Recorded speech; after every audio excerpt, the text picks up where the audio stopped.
జగిత్యాల జిల్లా మెట్పల్లి మండలం బండలింగాపూర్ గ్రామాన్ని మండలంగా ప్రకటించాలని కోరుతూ గత 100 రోజులుగా గ్రామస్తులు నిరాహార దీక్ష చేపట్టారు. కరెంటు లేని సమయంలో తమ గ్రామం బండలింగాపూర్లో విద్యుత్ సౌకర్యం ఉందని, అన్ని అర్హతలు ఉన్న మా గ్రామాన్ని నూతన మండలంగా ప్రకటించాలని గ్రామస్తులు డిమాండ్ చేశారు. అంతేకాకుండా చుట్టుపక్కల గ్రామస్తులు కూడా బండలింగాపూర్ గ్రామాన్ని మండలంగా చేయాలని కోరుతున్నట్టు గ్రామస్తులు తెలిపారు.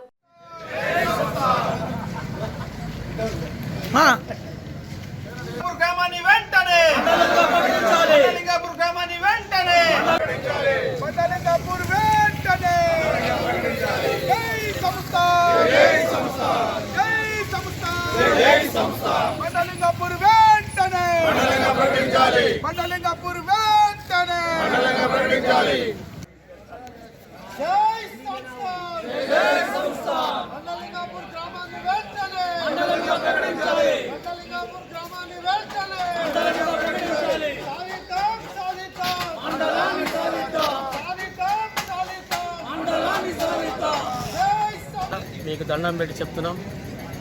చిన్న మండలాలు ఏర్పాటు చేసేందుకు అందులో భాగంగా మా బండలింగపూర్ గ్రామాన్ని కూడా మండలంగా ఏర్పాటు చేసి మా ఆకాంక్ష నెరవేర్చే విధంగా మిమ్మల్ని సవినయంగా వేడుకుంటున్నాం. బండలింగపూర్ గ్రామాన్ని మండల కేంద్రంగా ప్రకటించాలని కోరుతూ మరి 100 రోజులుగా నిరసన దీక్ష చేపట్టడం జరుగుతుంది. మరి ఒకప్పుడు 42 గ్రామాలకు సంస్థానంగా ఉన్నటువంటి మా గ్రామము నేడు 10,000 జనాభాతోని 10 గ్రామాల మద్దతుతో 10 గ్రామాలు కూడా మా బండలింగపూర్ మండల కేంద్రం కావాలని చెప్పి తీర్మానాలు కూడా ఇవ్వడం జరిగింది. కాబట్టి ప్రభుత్వం ఇకనైనా స్పందించి మా 10 గ్రామాల ఆకాంక్షను దృష్టి వెంటనే మండలం ప్రకటించాలని చెప్పి గౌరవ ఎమ్మెల్యే గారికి, అదేవిధంగా గౌరవ ముఖ్యమంత్రి గారికి మా బండలింగపూర్ ప్రజల తరఫున 10 గ్రామాల ప్రజల తరఫున కూడా మేము విజ్ఞప్తి చేస్తున్నాం.